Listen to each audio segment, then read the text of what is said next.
Bismillahirrahmanirrahim. Assalamualaikum warahmatullahi wabarakatuh.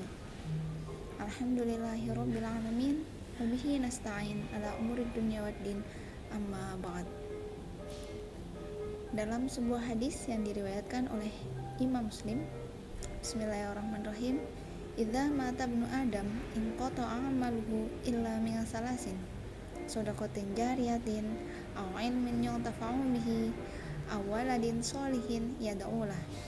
Apabila seorang anak Adam telah meninggal, maka terputuslah amalannya kecuali 3 perkara, yakni sedekah jariyah, ilmu yang bermanfaat, serta anak soleh yang mendoakan kedua orang tuanya. Dalam hadis ini menjelaskan bahwasanya seseorang yang telah meninggal maka amalannya semua terputus. Nah, kecuali 3 perkara yang telah disebutkan tadi. Terputusnya amal di sini karena dia sudah tidak bisa menambah pahalanya yang disebabkan karena kematiannya. Oleh karena itu, hal ini memberikan kesempatan bagi kita yang masih hidup atau yang masih diberi kehidupan untuk berlomba-lomba mengamalkan 3 hal yang ada dalam hadis tersebut sebagai bekal nantinya ketika kita sudah meninggal. Nah, yang pertama adalah shadaqatin jariyatin, yaitu sedekah jariyah. Contohnya, kita membantu dalam pembangunan masjid, pembangunan madrasah, rumah sakit, juga dalam hal wakaf masjid. Seperti itu. Jadi, selama masjid atau bangunan-bangunan tersebut digunakan oleh orang lain, maka kita akan terus mendapatkan aliran pahala meskipun kita sudah meninggal. Lantas, bagaimana jika seseorang yang tidak memiliki harta yang cukup untuk wakaf masjid serta pembangunan masjid tersebut? Nah, bisa dengan cara yang sederhana, yakni contohnya kita membeli mushaf, kemudian diletakkan di dalam masjid agar seseorang membacanya. Nah, ketika seseorang itu membaca, kita yang tidak melakukan apapun, sedang tidur di rumah, kita juga dapat aliran pahala dari orang yang membaca Al-Quran yang kita beli tersebut. Kemudian yang kedua, yakni ilmu yang bermanfaat. Oleh karena itu, mencari ilmu hukumnya wajib bagi setiap muslim. Thalabul ilmi faridatun ala kulli muslimin. Bagi seorang muslim, mencari ilmu hukumnya wajib.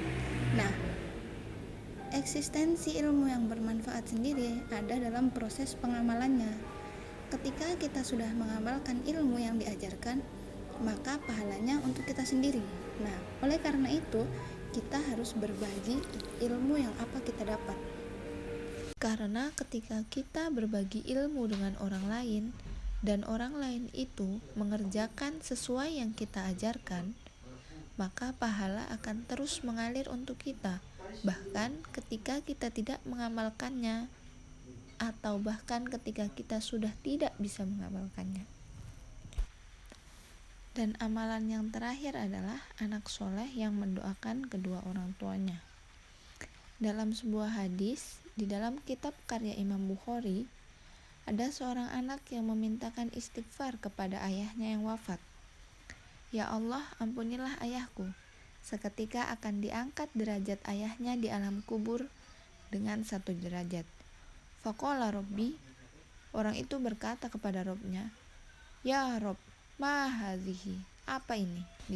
Dijawab, hazihi istighfarun, ini permohonan ampunan yang dimohonkan kepadaku untukmu.